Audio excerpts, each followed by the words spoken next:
Assalamualaikum. Assalamualaikum warahmatullahi wabarakatuh.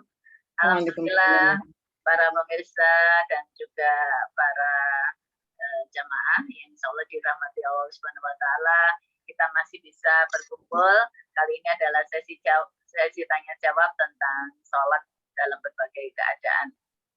Kita dalam live streaming juga, mudah-mudahan para pemirsa yang mengikuti di live streaming bisa juga ikut bertanya dengan chatting, silakan nanti monggo. Alhamdulillah, dan nanti ibu-ibu barangkali ada yang mau bertanya, monggo. Oh iya, ya yuk dulu ya, ya gantian ya Bu Asmiati nanti habis itu. Ya, monggo Bu Yayu. Ya, assalamualaikum warahmatullahi wabarakatuh. Waalaikumsalam. Bu Nyai, mudah-mudahan sehat semua. Ya, ingin saya tanyakan tentang sholat ini, Bu Nyai. Yang pertama, sholat jamaah, ya. Sholat jamaah itu misalnya di rumah, ya. Kita rumah dekat masjid, ada anak yang sakit, kemudian kita jamaah dulu dengan anak, kemudian ikut ke masjid jamaah lagi karena sudah biasa jamaah, misalnya seperti itu. Apakah boleh 2 kali? Kemudian yang kedua, itu apabila kita pergi, kemudian sesampai di tempat tujuan ada tuan rumah dan ingin berjamaah dengan kita, apakah yang sebagai tamu ini tadi boleh ngimami, tapi kita jamak gitu ya. Pertama mungkin maghrib isya, maghribnya ngimami untuk jamaah, kemudian kita lanjut untuk jamak untuk isaknya, itu apakah boleh. Kemudian yang ketiga, pernah ada teman gitu ya pada saat kita bepergian gitu, jamnya nggak nutup misalnya, kemudian kita sholat di tempat di jalan, nggak ada teman gitu, nggak mau karena nanti aja di rumah karena bajunya ini kotor misalnya seperti itu, nanti akan dijamak di rumah saja. Kemudian yang keempat, pada saat kita misalnya punya gawe mantu seperti itu ya, maghrib itu waktunya terbatas, apa matur nuwun Bu Yai. Waalaikumsalam warahmatullahi wabarakatuh. Oke, bagus. Pertanyaannya, ya nomor 1, sholat jamaah 2 kali. Di rumah sudah sholat jamaah karena ada anak sakit, lalu ke masjid lagi sholat jamaah. Yang boleh mengulang itu satunya sholat sendiri, lalu ada sholat jamaah. Maka sebaiknya mengulang, ya sebaiknya mengulang karena sholatnya tadi sendiri. Oke. Kalau ada orang sholat jamaah maka dia boleh mengulang. Tapi kalau sama jamaahnya, maka sudah tidak mengulang, sudah tidak lagi sholat 2 kali. Karena kalau sholat 2 kali berarti misalnya zuhur, berarti dia sholat zuhur 8 rakaat. Iya, syariatnya kan hanya 4. Tidak boleh 2 kali jadi 4. Nah, kecuali kalau dalam hatinya seperti ini. Aku tadi sholat hanya berdua dengan anak yang sakit. Padahal sholat jamaah itu kalau semakin banyak jamaahnya itu semakin utama. Maka aku mengulangi, tidak sholat lagi, tapi mengulangi sholat jamaahku dengan jamaah di masjid. Hanya boleh kalau niatnya niat mengulangi sholat. Niatnya bukan adaan, bukan makmuman, tetapi i'adatan. Sholli fardhu zuhri 4 rakaat mustaqbil qiblat i'adatan makmuman ta'ala, mengulang dan makmum karena Allah. Jadi supaya tidak sholat zuhur 4 rakaat misalnya. Kalau maghrib supaya tidak sholat maghrib 6 rakaat, tapi tetap tidak. Yang tadi diulangi karena menurut dia keyakinannya lebih utama sholat jamaah dengan banyak orang, maka yang lebih utama. Tetapi kalau nggak mengulang, nggak apa-apa, nggak mengulang saja, daripada khawatir nanti sholatnya jadi 8 rakaat misalnya kalau zuhur. Karena tadi sudah jamaah sudah dapat 27. Yang kedua, orang yang bepergian dan orang yang mukimin, ada yang mukim, ada yang musafir. Apakah boleh orang musafir imami atau orang musafir sholatnya makmum pada mukimin? Kalau rakaatnya sama boleh, kalau rakaatnya beda nggak boleh. Dalam syariatnya di fikih klasik itu orang musafir tidak boleh makmum dengan mukimin, dengan mukim, orang mukim tidak boleh makmum dengan orang yang bepergian. Itu kalau sholatnya rakaatnya beda. Tetapi kasusnya dia di rumah, yang punya rumah misalnya sendiri, lalu dia sendiri, kalau sholat sendiri berarti nggak dapat pahala jamaah. Padahal dia sebenarnya jamaah saja nggak qashar misalnya. Maka zuhur jadi imam, ya jadi imam, kalau jadi imam, lalu maghrib asar dia tidak jadi imam bagi yang mukim ya, bagi yang mukim, lalu asar sendiri itu kalau kasusnya sendiri-sendiri. Niatnya harus diawasi. Jadi saya niat sholat jamak, berarti tidak boleh qashar, karena orang mungkin nggak boleh qashar. Saya niat sholat jamak, niat sholat zuhur 4 rakaat dijamak dengan asar 4 rakaat, imaman wa munfaridan ta'ala. Jadi niatnya menjadi imam dan sendiri itu. Kalau dia nanti yang keduanya sendiri, maka harus niati saya jadi imam yang pada saat zuhur, wa munfaridan sholat sendiri pada waktu asar. Kecuali kalau tetap sholat jamaah karena musafirnya banyak ya, ada 3 gitu ya, jadi dua makmum 1 imam, lalu yang mukiminnya 2 misalnya 3 menjadi makmum zuhur saja. Nah itu ya imam tetap menjadi imam niatnya imaman lillahi ta'ala, jadi imam karena di zuhur sama di asar sama-sama jadi imam. Cuman kalau zuhur dimakmumi oleh orang yang mukimin juga, kalau yang asar dimakmumi orang yang musafir saja. Kalau zuhurnya musafir dan mukimin itu diperbolehkan dengan syarat rakaatnya sama. Tapi kalau kita qashar nggak bisa jadi imam, nggak bisa jadi makmum. Kita qashar lalu orang mukimnya nggak qashar, nggak boleh makmum karena rakaatnya berbeda. Meskipun niatnya ya sampai nanti 4 saya 2 terus salam, ya kan jadi nggak makmum jadinya. Jadi kalau dia sholat musafir, ya makmumnya bersama yang musafir saja. Kecuali kalau tadi itu ndak ada temannya, maka boleh. Kalau yang bersama dengan mukimin berarti tidak qashar, sholatnya hanya jamak saja. Kemudian ketika pergi bajunya merasa kotor, aku sholat di rumah aja baku kotor. Baju kena debu, kena air, kena apa, itu ndak najis, itu boleh dipakai sholat. Sekarang andaikan najis ya. Padahal sampai rumah waktunya habis, sampai rumah nanti malam, berarti kan zuhur asalnya kan habis. Dalam kondisi terpaksa seperti itu, diperbolehkan seperti itu, maka darurat Allah menerima, Allah memaafkan. Ya. Maka tetap harus sholat. Ya. Najisnya bagaimana? Najisnya diampuni oleh Allah karena dalam keadaan darurat. Ad-daruratu tubihul mahzurat. Sesuatu yang terpaksa itu membolehkan yang dilarang.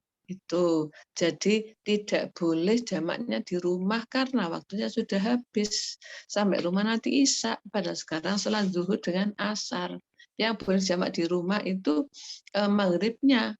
Bolehkah dijamak di rumah karena di perjalanan tadi dia ada uzur, ada najisnya tadi itu, maka dijamak di rumah, ada sebab, ada masyakot, dibolehkan. Al-masyakot itu tajlibu taisir, kesulitan itu membawa kepada kemudahan. Itu kalau ada kesulitan, kalau ada kesulitan ya jamak saja. Boleh nggak jamak di perjalanan pada nanti isanya sampai rumah?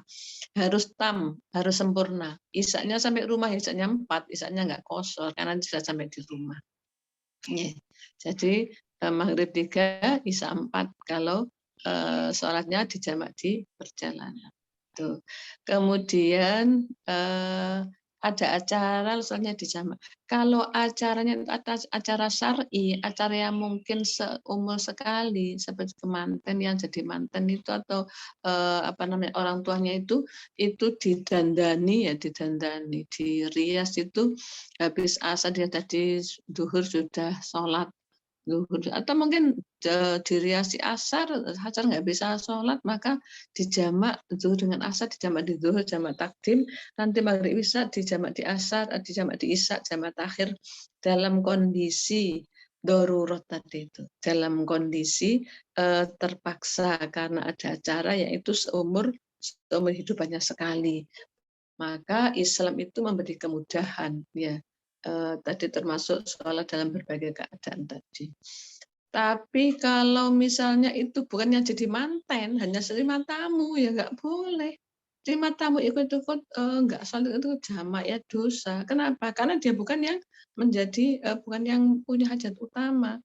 Jadi bagaimana terima tamunya? Sholat zuhur, ya habis itu dandannya habis asar, nunggu asar dulu, sholat asar atau baru dipoles-poles. Habis maghrib gimana? Pertahankan wudhu, nanti habis maghrib sholat dulu.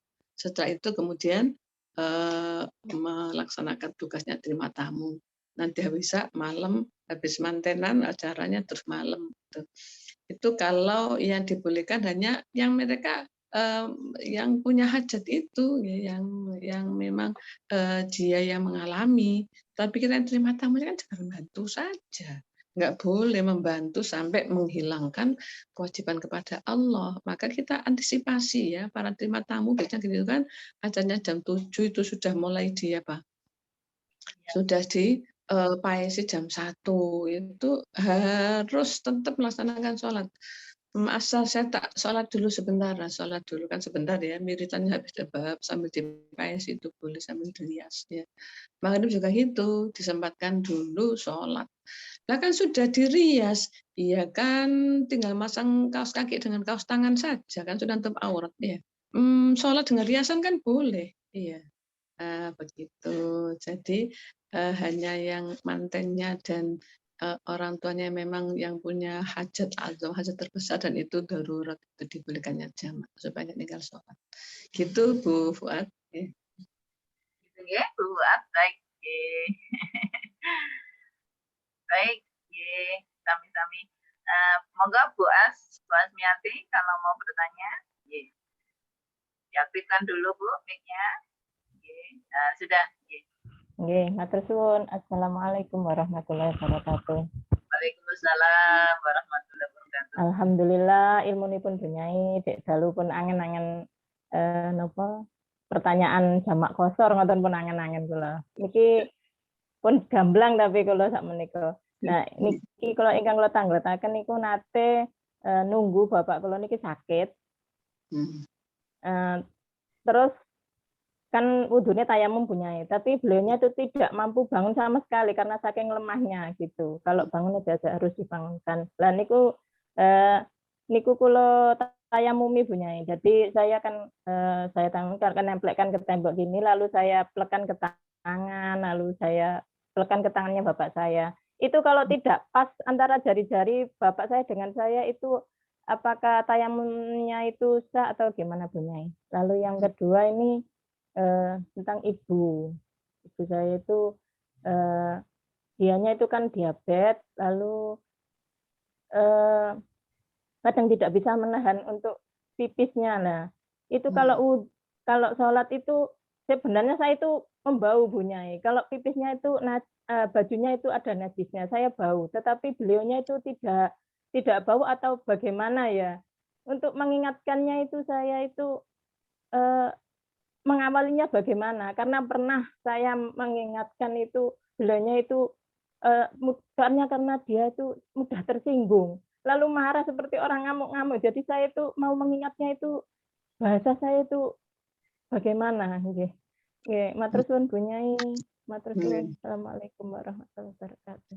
Waalaikumsalam warahmatullahi wabarakatuh. Orang yang sakit yang bisa ditayamumi, jadi jari tapak tangan kita yang ngambil debu, lalu kita usapkan ke wajahnya ayahnya. Niat tayamum untuk ayah supaya boleh sholat gitu. Ya tayamum karena kan masyakot kalau orang tayamum nggak bisa mengambil debu. Jadi kita boleh menayamumi karena dia sudah nggak bisa gerak untuk bangun tayamum.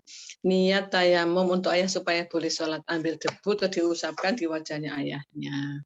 Kita ambil yang kedua diusapkan di jarinya mulai belakang punggungnya jari sampai ke sikut terus ke depannya, terus dari tangan satunya sampai sikut depannya, itu yang menayamumi kita. Adapun waktu itu sudah terlanjur sebisanya, sebisanya. Untuk selanjutnya boleh ditayamumi dalam keadaan sudah payah tuh. Kemudian tentang baju najis diabetes. Kalau orang pakai baju najis sholat itu kan nggak sah. Tapi kalau diingatkan marah-marah. Caranya diberi pengertian dulu. Bu, sholat niku kedah suci dari najis.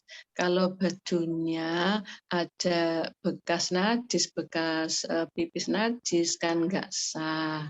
Mangke nek badhe sholat kalau gantos nggih atau gantos nggih, jadi tetap mengingatkan dengan cara yang lunak, yang lembut, yang bisa diterima oleh hatinya. Sudah diingatkan seperti itu, namanya orang tua, lalu dia tidak merasa misalnya mudah-mudahan diampuni Allah. Kan nggak sah sebenarnya ya, mudah-mudahan diampuni Allah.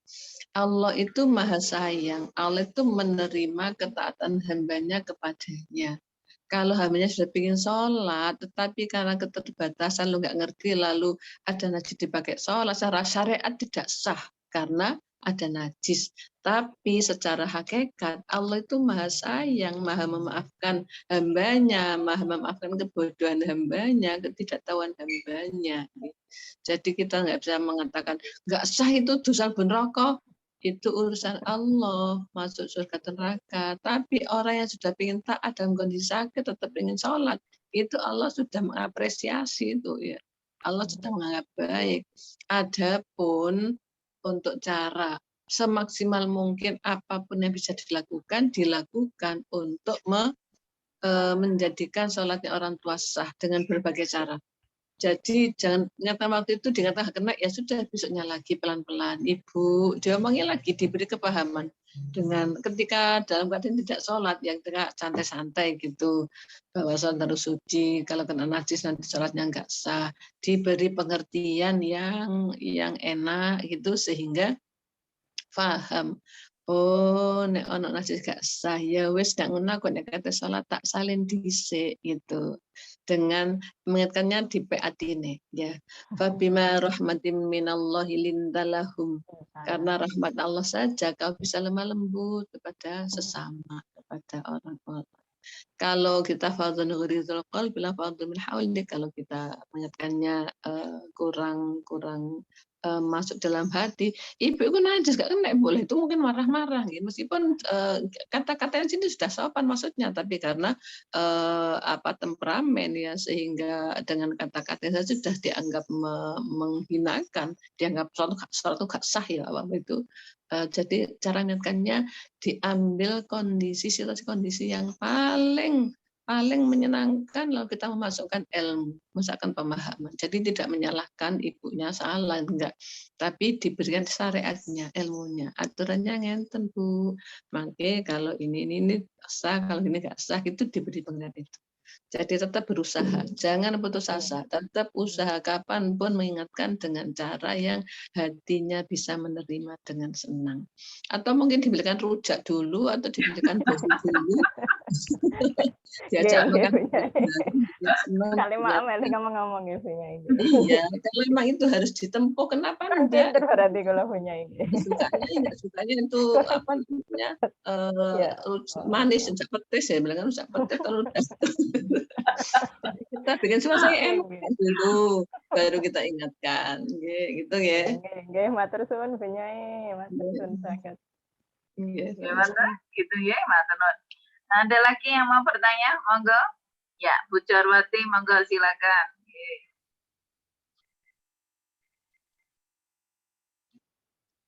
Ya, diaktifkan dulu. Diaktifkan dulu, Bu. mic-nya.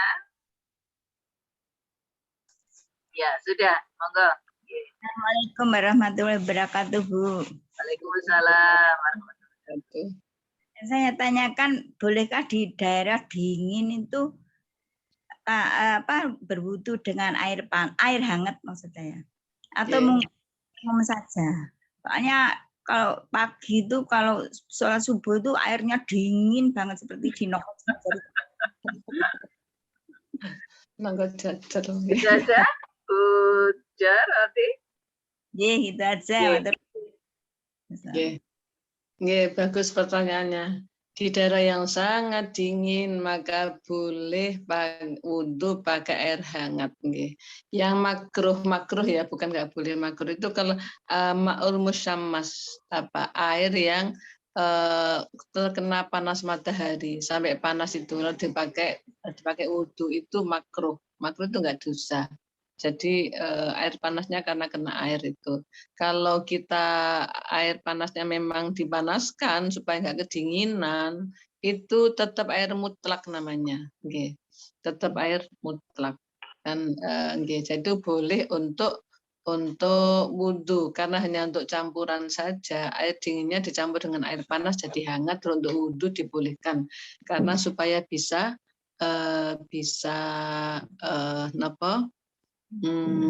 tetap wudhu, tetap sholat di tepat waktunya.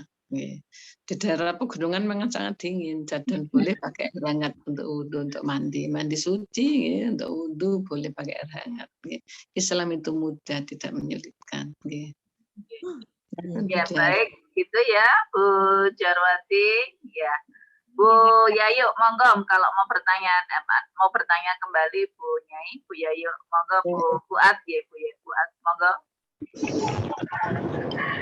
Buntut Bu, ini di jalan. Nanya apa namanya, yang orang tua yang sakit tadi itu pakai pempes, ya kan nggak memungkinkan untuk copot pakai gitu ya. Itu sholatnya tetap bisa pakai pempes ya punya ini, meskipun di situ ya itu sudah ada tipisnya seperti itu. Ya, matur nuwun. Assalamualaikum warahmatullahi wabarakatuh. Waalaikumsalam. Bagi orang yang sudah tidak dalam keadaan biasa, maka sholatnya atau boleh sholatnya dalam keadaan darurat. Darurat itu terpaksa, dia pakai pempes. Kalau dia diganti pempesnya, balik tidak bisa kamar mandi, kan tidak bisa menjadi suci benar karena dia tidak bisa disucikan dengan air, nggak bisa kamar mandi. Kamar mandi masyakot ya.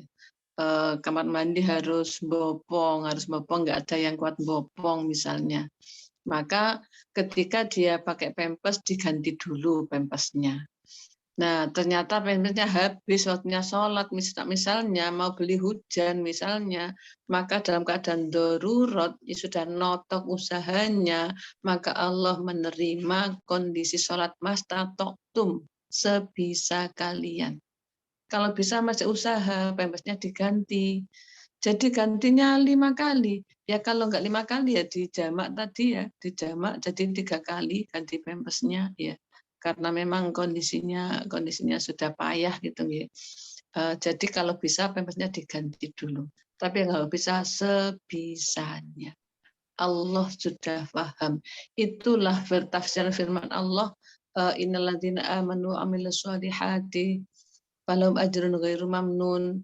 Orang-orang yang beriman dan beramal soleh maka dia mendapatkan pahala yang enggak putus-putusnya. Itu pahala yang enggak putus sebenarnya adalah ada yang menafsiri surga.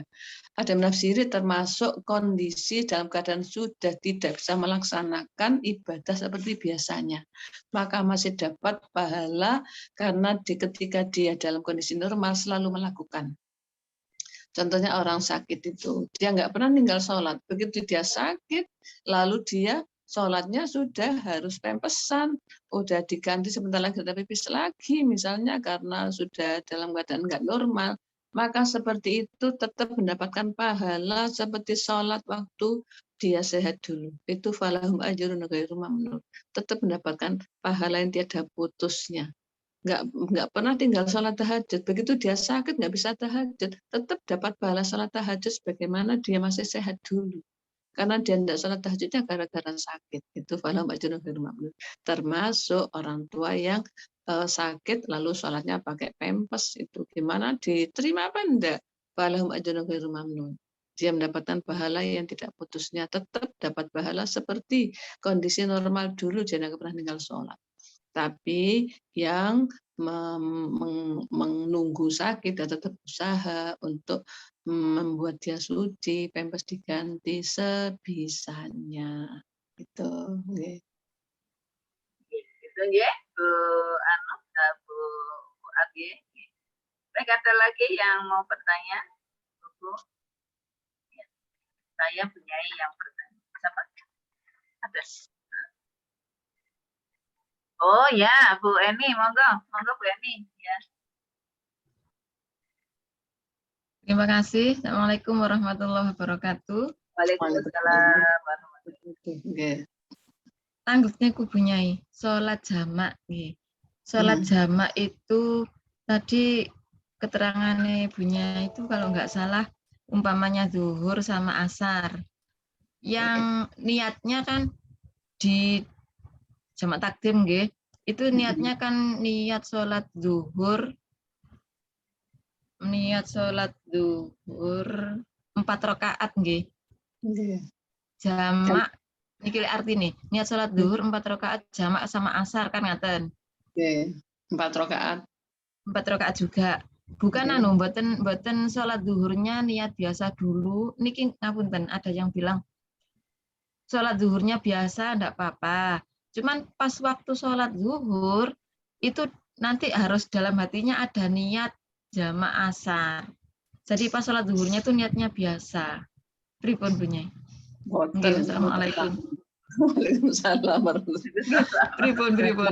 Itu niat jamaknya itu di sholat yang pertama.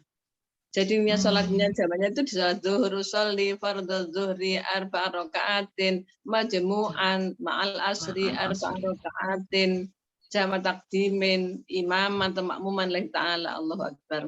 Jadi niat jamaknya itu sudah di waktu sholat yang pertama. Termasuk niat dalam hati. Sekarang kalau jamak akhir nggih, perjalanan jauh nyari masjid nggak ada, ya wes niat jamak takhir itu harus sudah ada di waktu zuhur, sudah ada niat itu. Nah kalau sholat jamak takdim masjid seperti itu, jadi niat sholat jamaknya sudah di pertama. Jadi zuhur asar itu di jamak, bukan zuhur normal asar itu dikumpul, no, bukan. Ya sudah satu rangkaian zuhur asar itu di jamak. Jadi niatnya sudah jamak di waktu zuhur. Waktu asar boleh nggak niat lagi? Boleh. Ya, kalau asar ya, fardhu asar barakatin majmu'an ma'adzuhri ngonten. Tapi kalau misalnya waktu asar sudah nggak niat lagi, dalam hatinya sudah ini sekarang asarnya 4 rakaat itu sudah sah karena sudah diniati di waktu zuhur tadi. Jadi yang di waktu pertama juga harus sudah niat sholat jamak. Demikian juga waktu asar jamak takhir nggih. Itu enggak berarti zuhurnya tok jamak, asarnya normal mboten. Itu sudah satu rangkaian jamak itu zuhur asar. Dan sudah niat di waktu sholat yang pertama. Oke, bernuwun Bu Nyai.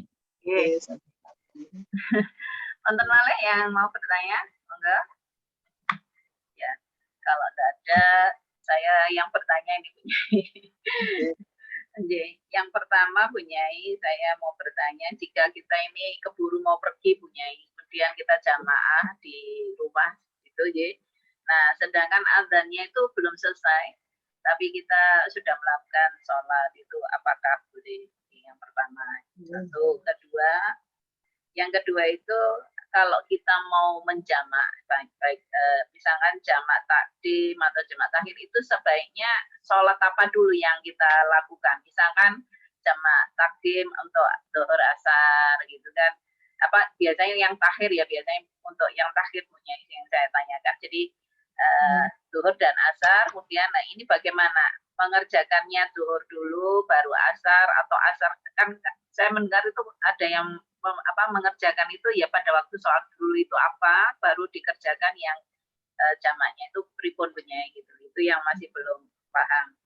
Yang ketiga itu adalah kalau misalkan kita ini sudah bepergian jauh, misal keluar pulau begitu, ada pekerjaan yang harus dikerjakan, tetapi artinya bermalam ya di sana beberapa hari begitu. Nah itu bagaimana sebaiknya sholatnya itu? Apakah sholatnya itu, apakah boleh seandainya sholatnya itu di jamak ataupun di qashar begitu ya punya? Karena pekerjaan itu kadang-kadang kita keluar masuk hutan, survei di lapangan, kemudian ini waktunya tidak tentu. Nah itu bagaimana? Apakah walaupun kita bermalam di tempat yang artinya itu ya di hotel begitu ya, kan bisa melakukan sholat yang sholat secara normal begitu. Nah tapi dalam menempuh untuk pekerjaan itu selama pulangnya tidak tentu, dan ini apakah boleh misalkan kita qashar,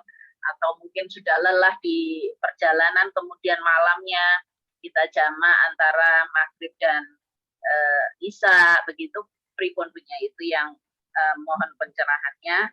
Kemudian yang keempat, nah itu sholat untuk ketika bepergian punya. Ketika bepergian itu sebaiknya itu jadi misalnya kadang-kadang naik pesawat punya itu perjalanannya itu pada saat akan zuhur. Nah kemudian selama penerbangan itu kira-kira mungkin sudah sampai di tempatnya itu karena beda waktu di sananya sudah mulai asar. Nah itu bagaimana? Apakah kita sholat di di pesawat dengan membawa wudhu, misalnya saya membawa wudhu begitu, ataukah nanti sholatnya di tempat kita sampai begitu punya? Nah itu yang perlu saya tanya. Matur nuwun Bunyai. Assalamualaikum warahmatullahi wabarakatuh. Waalaikumsalam warahmatullahi wabarakatuh. Kita mau segera pergi, azan belum selesai, kita sudah sholat, boleh. Kenapa? Syaratnya sudah masuk waktu, tidak ada syarat harus selesai azan. Misalnya keburu-buru, begitu sudah lihat masuk waktu, cuman belum azan, ya kita sudah tahu masuk waktu karena punya punya jadwal ya, jadwal sholat dan jamnya tepat, jamnya enggak kecepatan, enggak kelambatan, jam tepat. Ini sudah masuk waktu, cuman masjidnya belum azan, itu sudah boleh sholat karena sudah masuk waktu. Jadi yang disyaratkan adalah syaratnya syarat sudah masuk waktu, tidak disyaratkan nunggu selesai azan. Jadi jangankan azan belum selesai, belum azan pun boleh karena sudah masuk waktu sholat. Oke. Kemudian kalau dijamak atau enggak dijamak itu tetap urutannya tertib sholatnya. Oke. Inna sholata kanat 'alal mu'minina kitaban mawquta. Sholat itu diwajibkan kepada orang mukmin dengan kewajiban yang sudah ditentukan waktunya. Jadi misalnya sholat jamak takhir, ya zuhur dulu baru asar. Kenapa? Karena tertibnya kan sholat zuhur dulu baru sholat asar. Sholat jamak takhir maghrib isya, maka maghrib dulu baru isya, karena tertib sholatnya seperti itu. Urutan waktunya ditentukan oleh Allah, tidak boleh kita tukar-tukar. Ya, sudah tentukan waktunya, maka urutannya harus tetap diikuti. Kemudian kalau orang itu bepergian di tempat jauh, kalau di sana itu mau menetap, ya berarti sudah mukim di sana.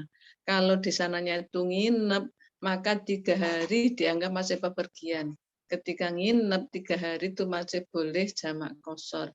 Tetapi masalahnya sekarang pekerjaannya itu masuk hutan, keluar hutan. Lah kan namanya bepergian lagi itu. Okay.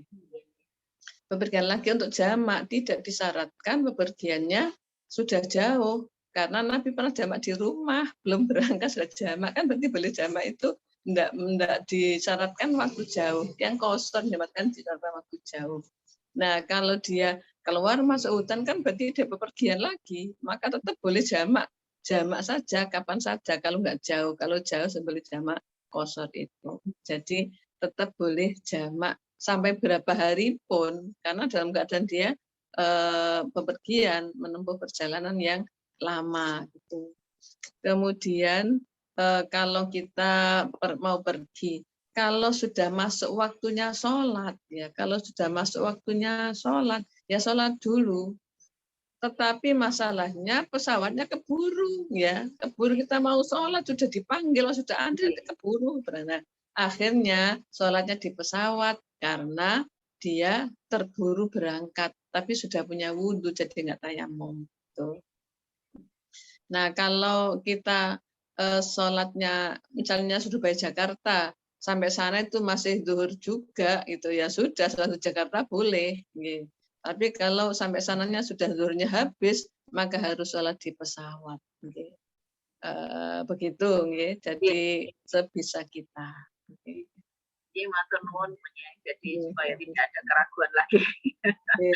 Kadang-kadang melakukan pekerjaan tapi sholatnya tetap gitu. Nah, ini kadang-kadang nggak enak, sudah terlanjur biasa mengerjakan. Jadi kalau ada yang masih bisa mengerjakan sholat itu harus bisa gitu rasanya. Tapi dengan pencerahan ini alhamdulillah, masya Allah, sudah lebih mantap punya. Enggak, Bu Nuri mau bertanya? Ya, Bu Nuri mau bertanya. Assalamualaikum warahmatullahi wabarakatuh. Waalaikumsalam. Tambahan pertanyaan Bu Nyai, kalau kita bepergian kan boleh diringkas atau diringankan di jamak qasar.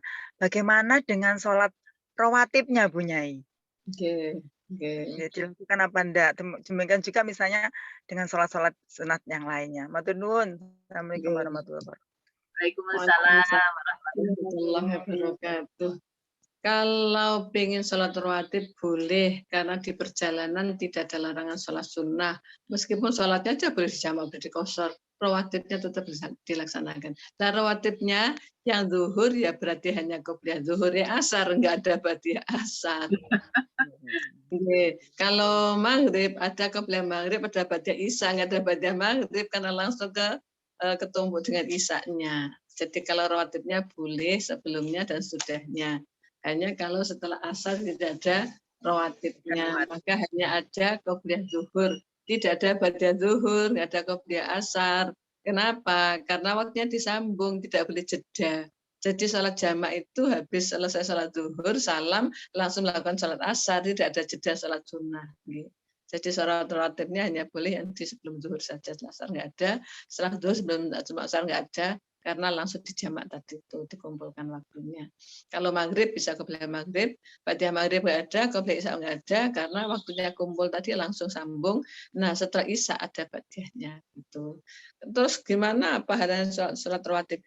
Ditambah dengan sholat sunnah yang lain, boleh sholat mutlak, sholat hajat, sholat apa itu boleh untuk tetap mendapatkan pahala sholat sunnah. Itu Bu Nuri. Matur nuwun. Termasuk ya Bu Nyai, kalau misalkan jamak takdim ya dari zuhur dan asar itu, nah itu untuk rawatibnya misalnya selesai sholat asar, apakah boleh Bu Nyai untuk misalkan rawatib ba'da zuhur gitu? Itu kan tidak ada ba'diyah asar, tidak salah sunnah ba'diyah asar kan enggak, ba'diyah zuhur. Sudah saya katakan tadi itu loh, kan jadi sembung maka tidak ada ba'diyah, karena di jamak kan kumpul. Kalau ada rawatib kan jadi pisah, nggak kumpul. Kan jadi zuhur langsung asar, salam zuhur langsung asar, tidak ada ba'diyah zuhur, nggak ada qobliyah asar, karena sholatnya di jamak. Matur nuwun Bu Nyai kalau gitu. Ada lagi yang mau bertanya? Seandainya begini Bu Nyai, saya niat juga menjamak, tetapi kebetulan saya sendiri ingin ada bepergian menjamak, tapi di masjid itu pada waktu itu sudah sholat zuhur ya. Nah itu bagaimana kalau saya ikut dulu zuhurnya itu dengan imam, kemudian saya jamak sendiri, begitu pripun Bu Nyai? Boleh, niatnya harus ditentukan. Misalnya salat zuhur 4 rakaat dijamak dengan asar 4 rakaat, jamaah dan sendiri gitu. Gitu, Jadi zuhurnya jamaah, asarnya sendiri. Jadi Iya. ada niat. Oke. supaya dapat Asar rakaatnya sama. ya Dua rokatnya rakaatnya sama.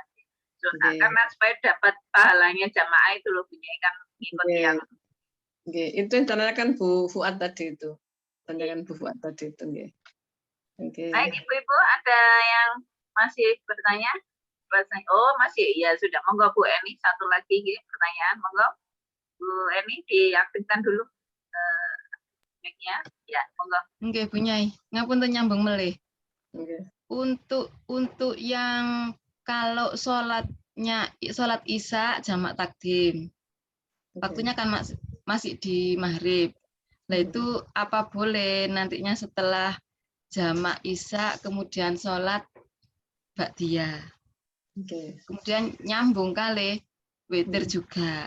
Padahal waktunya belum isya kan masih di maghrib. Kemudian yang kedua, kalau menyambung pertanyaannya Bu Hesti tadi, kalau sholat jamaah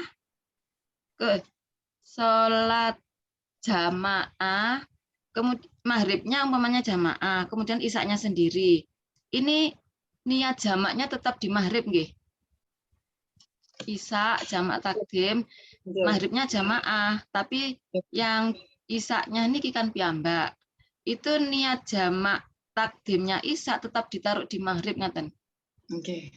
Matur nuwun. Jadi yang ba'diyah dan witir. Kalau ba'diyah isya memang ada. Jadi habis sholat isya boleh ba'diyah isya. Tapi witir, waktunya witir adalah waktu sholat isya. Lah itu waktu maghrib. Jadi kalau witirnya nunggu waktu isya, bukan di waktu maghrib. Kalau ba'diyahnya memang celah isya, itu langsung ba'diyah isya. Di jamak takdim boleh. Tapi witirnya waktunya di waktu setelah waktu sholat isya. Kemudian yang jamak. Sholat jamak itu wajib diniatkan di awal, meskipun itu jamaah dengan orang mukimin. Jadi jamaahnya hanya karena rakaatnya sama saja. Rakaatnya sama tiganya misalnya maghrib, jadi boleh jamaah. Tapi sini tetap sholatnya usolli fardhu maghribi salah satu majmu'an ma'isyara barakatin, terus makmuman wamun faridan, makmum yang maghrib dan sendiri waktu isya, itu harus sudah ditentukan. Jadi salah saya sholat jamaah maghribnya, nanti isyanya sendiri, itu ditentukan di yang pertama. Jadi sholat jamaah memang harus sudah diniatkan di waktu yang pertama. Gitu ya Bu Eni. Matur nuwun Bu Nyai, Masya Allah, tambah ilmu untuk hari ini luar biasa. Mudah-mudahan kita menambah ketambahan ilmu ini bisa lebih mantap untuk beriman, kemudian bertambah untuk ibadah kita, khususnya dalam ibadah sholat. Matur nuwun, Bu Nyai, mudah-mudahan Bu Nyai tetap sehat walafiat, bisa membimbing kami semua dan bisa memberikan ilmu kepada kami semua. Dan juga para pemirsa dan juga para jamaah, insya Allah dirahmati Allah Subhanahu Wa Taala. Mudah-mudahan kita bisa bergabung kembali di lain waktu dan tetap sehat, tetap semangat, dan semoga kita semua diberikan perlindungan dari Allah Subhanahu Wa Taala kapanpun dimanapun dan kita masih bisa beribadah. Matur nuwun atas gabungnya hari ini dan juga para pemirsa sekalian. Terima kasih atas partisipasinya. Matur nuwun dan saya akhiri dengan ucapan alhamdulillahirabbil alamin. Wassalamualaikum warahmatullahi wabarakatuh. Waalaikumsalam warahmatullahi wabarakatuh.